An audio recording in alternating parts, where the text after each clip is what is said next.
Boa tarde. Hoje, 17 de novembro de 2020, o Programa de Educação Tutorial PET História UVA inicia agora mais uma recolha documental do projeto Memórias da Historiografia Cearense.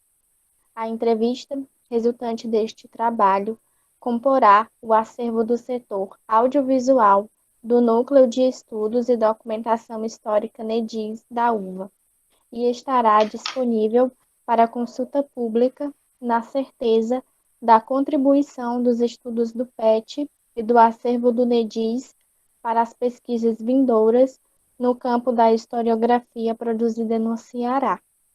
Nossa convidada de hoje é a professora doutora Edivanir Maia da Silveira, possui graduação em História pela Universidade Estadual do Ceará, UES,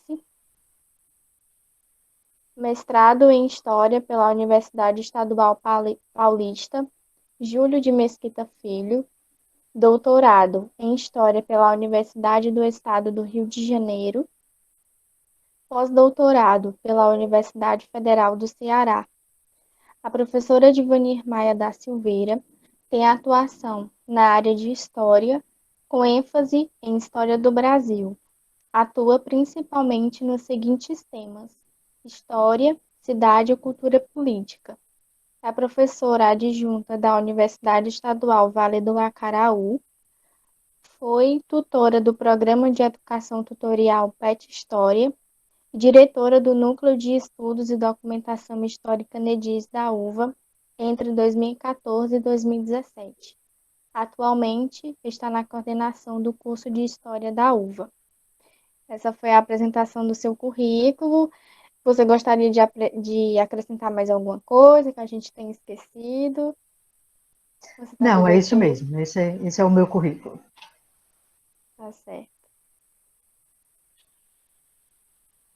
Bom, então, professora, a gente vai começar com uma questão bem simples, né? Fale um pouco sobre a sua infância. Como foi a sua infância? Ok. Bom, eu nasci no município de Tabuleiro do Norte, né, aqui no Ceará, fica ali na região do Vale do Jaguaribe. Morei numa cidade chamada Gangorrinha, fiquei lá até mais ou menos meus 11 anos. Sou de uma família de 4 mulheres, né? Todas, era muito comum nessa comunidade que eu morei, havia uma participação muito forte das pessoas nos movimentos sociais. Então, os meus pais faziam parte de associação de moradores, de sindicato, e mesmo ainda criança, nessa faixa aí de 10, 11 anos, a gente criou um clube, a gente chamou de Clube Mirins, que era uma espécie de grupo social também de criança, né, em que a gente dava aula de reforço para as crianças no fim de semana, promovia atividades, né, culturais, esportivas, coisas desse tipo, assim, né, como forma de contribuir, né, de promover lazer para as crianças dessa comunidade, que era uma comunidade, assim, com muitos problemas, né, com muitas dificuldades. Então, na minha infância, eu já tive essa vivência nos movimentos sociais, né, a partir daí, todas as mulheres da minha família tiveram que migrar para morar na cidade, porque lá só tinha, na época era série, né? Lá só tinha até a quarta série. Se você quisesse fazer a quinta série, teria que ir morar na cidade. E aí, aos poucos, cada uma de nós fomos migrando, né? A princípio, a gente ficou morando, trabalhando em casas de família na cidade para estudar, e aí, aos poucos, cada uma foi arranjando emprego e se virando. Então, todo mundo saiu de casa muito cedo, né? Apesar de todas as dificuldades, assim, penso que essa infância foi muito importante para a minha formação, né? Essa preocupação muito cedo com os problemas da comunidade, eu acho que foi um elemento muito importante da minha infância que eu trago na minha formação e para a minha vida hoje. Assim, acho que esses são alguns elementos significativos da minha infância. Professora, e como foi a sua formação formal e não formal?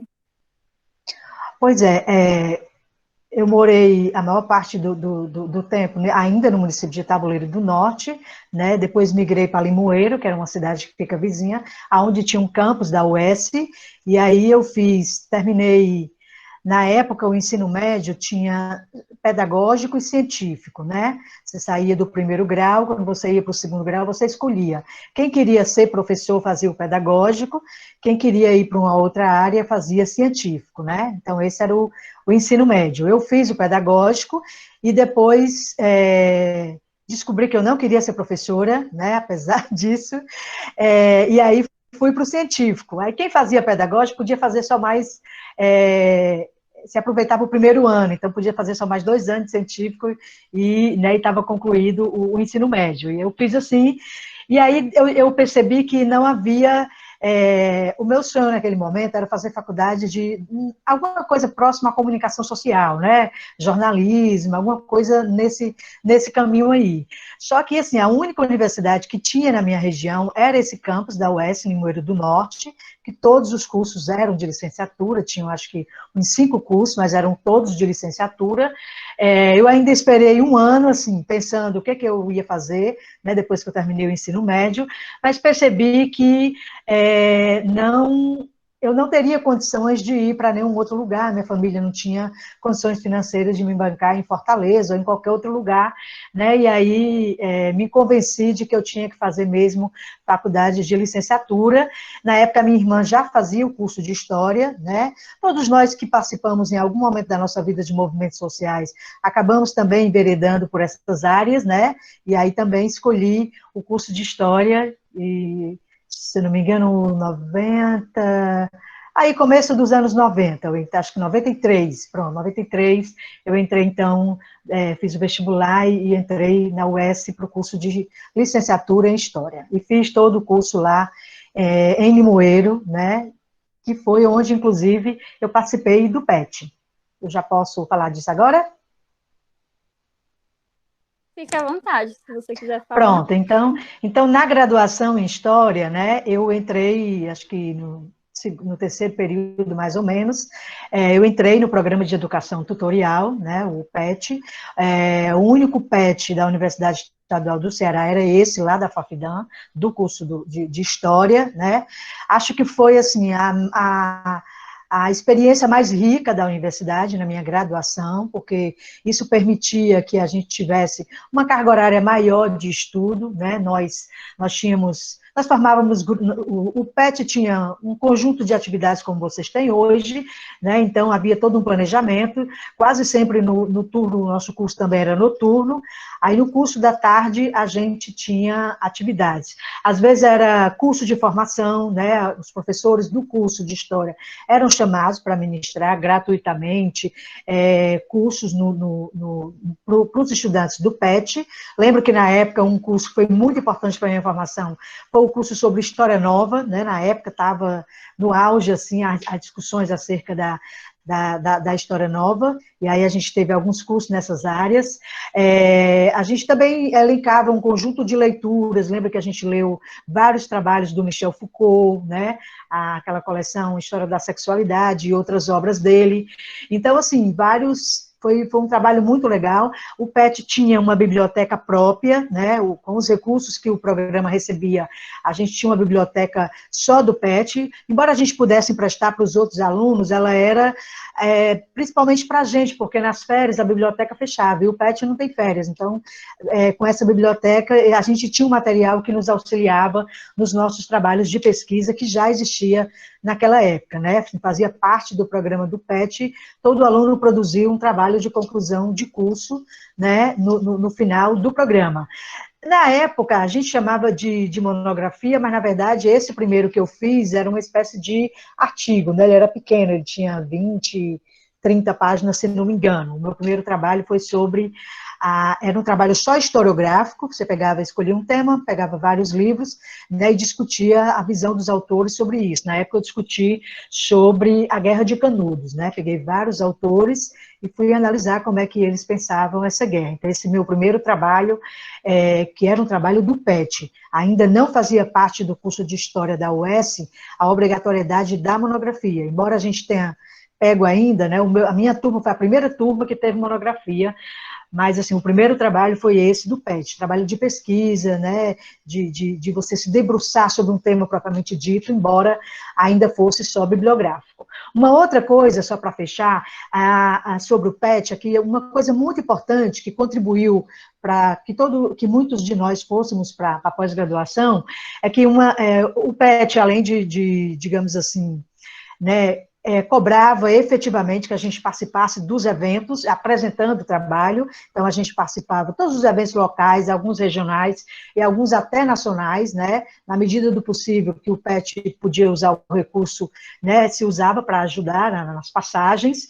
E uma outra coisa boa que a gente fez com esse recurso foi assim, ir conhecer outras universidades, exatamente para que a gente pudesse ir para a pós-graduação depois, né? Então, se tivesse algum evento, por exemplo, eu fui para uma semana de história em Franca, no interior de São Paulo, né? Foi muito legal. Lá, eu e mais 3 colegas, junto com o nosso tutor, né, a gente foi para esse evento, nos encontramos com o PET de lá, fizemos uma parceria, convidamos um professor de lá para vir dar um curso bem extenso, muito interessante, lá na nossa faculdade, né? Mais tarde, inclusive, esse professor acabou virando o meu orientador, né? Na época, ele gostou muito do meu projeto de pesquisa, eu fui, fiz a seleção e depois fiz o mestrado lá na Unesp. Mas essa experiência do PET, né, de levar a gente para ir conhecer os programas de pós-graduação de outras universidades, foi uma experiência muito legal, que contribuiu para que muitos de nós tenhamos ido para a pós-graduação.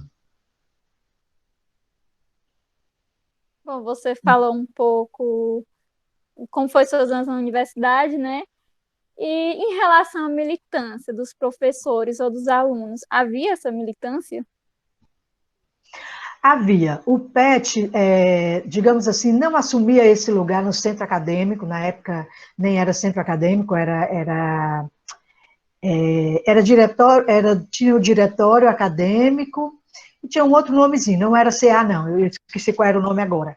Mas, assim, alguns membros do PET militavam no CA, mas não eram efetivamente assim, o PET não assumiu isso como tarefa, né? Mas, assim, alguns militantes, várias pessoas do PET em algum momento militaram, mas existia movimento estudantil na universidade, a gente contribuiu na medida do possível, mas não havia essa relação, digamos assim, essa proximidade tão intensa como já houve em diferentes momentos na história do PET aqui da UVA, por exemplo. Né? Então, nesse lado da FAFIDAM, havia uma participação individual dos estudantes do PET no centro acadêmico, né? Mas não era um trabalho assim direto, não era uma atuação efetiva do programa. E durante a sua graduação, professora, quais foram os professores que lhe marcaram? Você lembra? Você pode citar o nome de alguns? Lembro sim, na época, o orientador, o professor do PET, na verdade, ele nem era historiador, né? A formação dele era em sociologia. O professor Daniel Pinheiro foi o orientador durante todo o tempo que eu estive no PET, né? Eu fiquei mais ou menos aí do terceiro período até o fim, era um curso de 5 anos, e assim, foi uma pessoa muito marcante, né? Muito mais, não tanto na história propriamente dita, porque, como eu disse, ele não era historiador, mas, assim, enquanto tutor do PET, digamos assim, esse investimento para que a gente fosse para a pós-graduação, para que a gente desenvolvesse pesquisa, para que a gente fosse para os eventos, a maioria dos eventos que a gente foi, ele ia com a gente, né? Ele entrava nas salas e assistia a apresentação de trabalho de cada um de nós na medida do possível, assim, se fosse possível assistir o de todo mundo. Eu lembro que na UES tem um evento grande chamado Semana Universitária, né, que ele junta, é como se fosse o nosso Outubro Uva, eles juntam iniciação científica, pesquisa, todos os eventos, e a gente não perdia esse evento na UES. A gente era do campus do interior, mas a gente ia, todo mundo e apresentava trabalho, até os iniciantes, o pessoal tinha acabado de entrar no PET, mas tinha que escrever um artigo e apresentar, e nessa época o banner era só uma escolha, né, a regra era a apresentação oral, Por isso que eu venho insistindo muito que aqui na UVA isso fosse assim, né?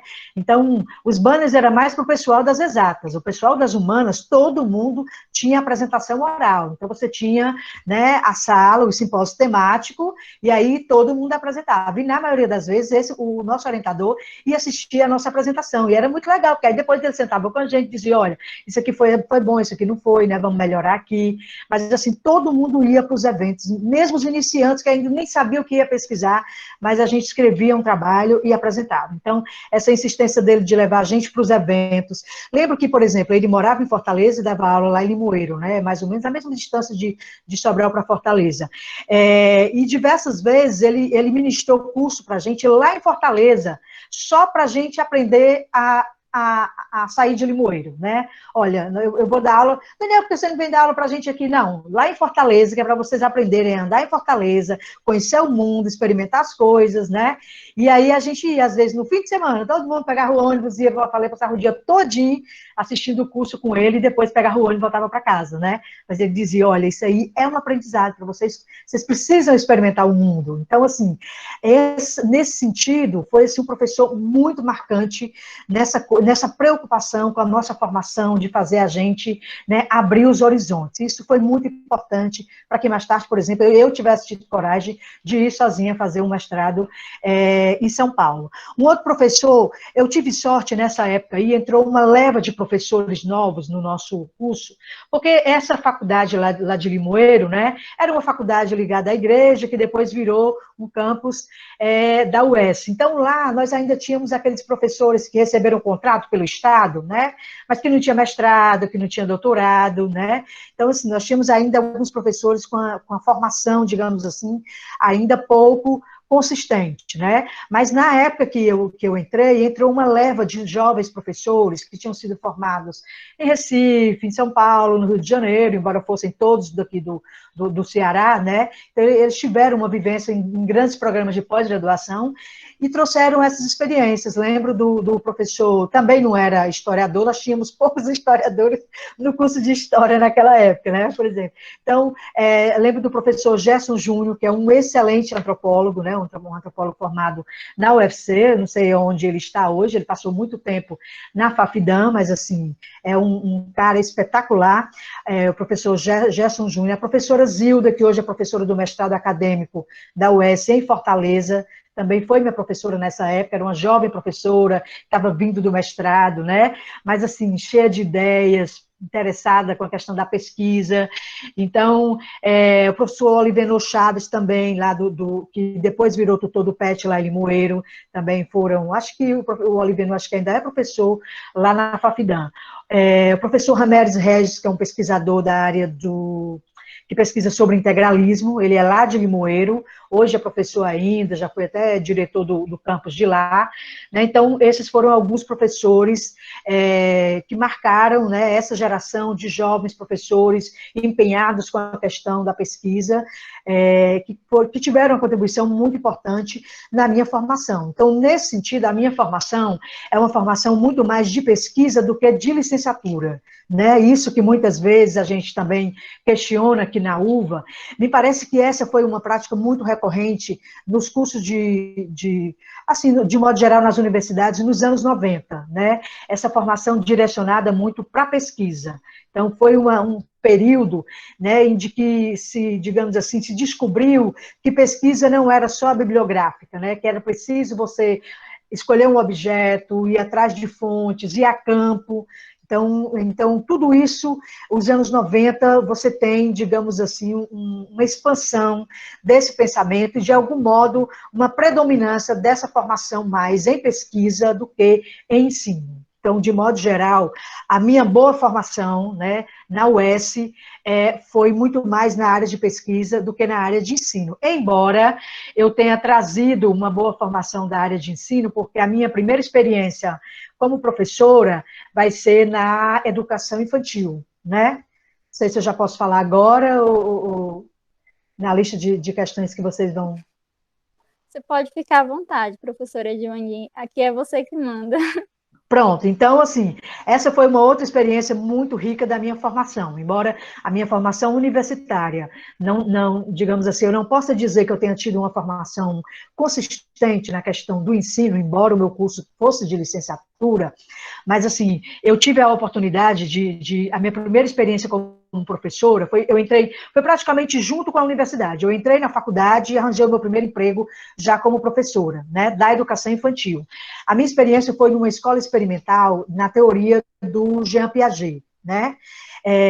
E também nas ideias do professor Lauro de Oliveira Lima, que é um grande pedagogo cearense, que na verdade, assim, muita gente não conhece, embora tenha publicado mais de 30 livros, e tenha sido o primeiro cara autorizado no Brasil a colocar em prática, a trazer para a educação as teorias do Jean Piaget, que é o construtivismo, né? Então, assim, durante muito tempo se atrelou a teoria do construtivismo digamos assim, aos métodos de alfabetização propostos pela pedagoga Emília Ferreiro, né? Ela traz uma grande contribuição na questão do letramento, da alfabetização, mas quem efetivamente trouxe as ideias do Piaget, né, para a educação, porque o Piaget era um biólogo, psicólogo, a formação dele é em outra área, ele não era pedagogo.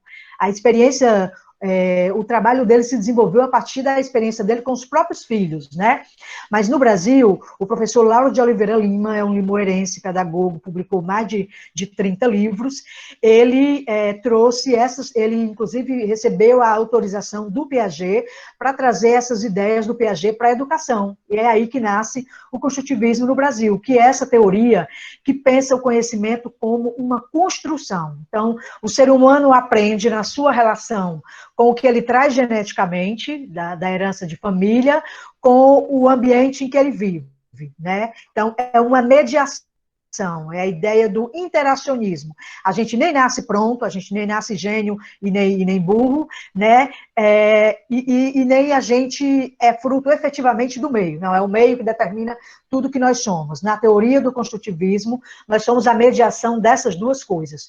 Nós trazemos alguns elementos genéticos, mas a experiência social, né, a experiência com os outros, ela contribui nessa formação, e o conhecimento ele vai se construindo ao longo da nossa vida, né? Então, por isso que o Piaget apresenta essa formação a partir de vários níveis de desenvolvimento.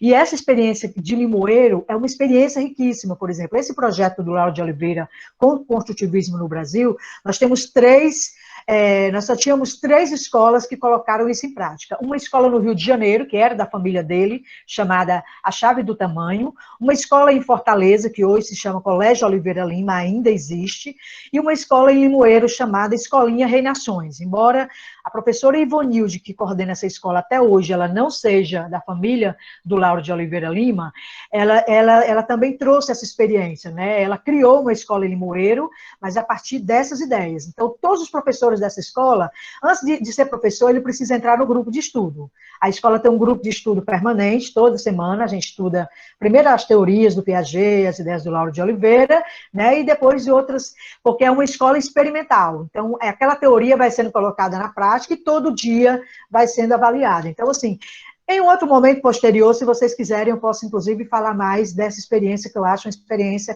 muito rica, assim. Mas queria dizer que foi uma experiência importante de ensino, que eu trouxe para a minha formação, e que eu acho que contribui ainda hoje, né, com a minha visão de mundo, de que todo mundo é capaz de aprender, de que o educador, ele precisa partir desse princípio, de que o conhecimento é uma construção, né, e de que cada um tem habilidades e dificuldades. E aí, o professor precisa identificar esses elementos para poder contribuir com a formação dos estudantes. Mas ele precisa acreditar que todo mundo é capaz de aprender, senão não faz sentido, né, o processo educativo. E essa experiência na Escolinha Reinações, digamos assim, contribuiu muito para a minha formação como professora.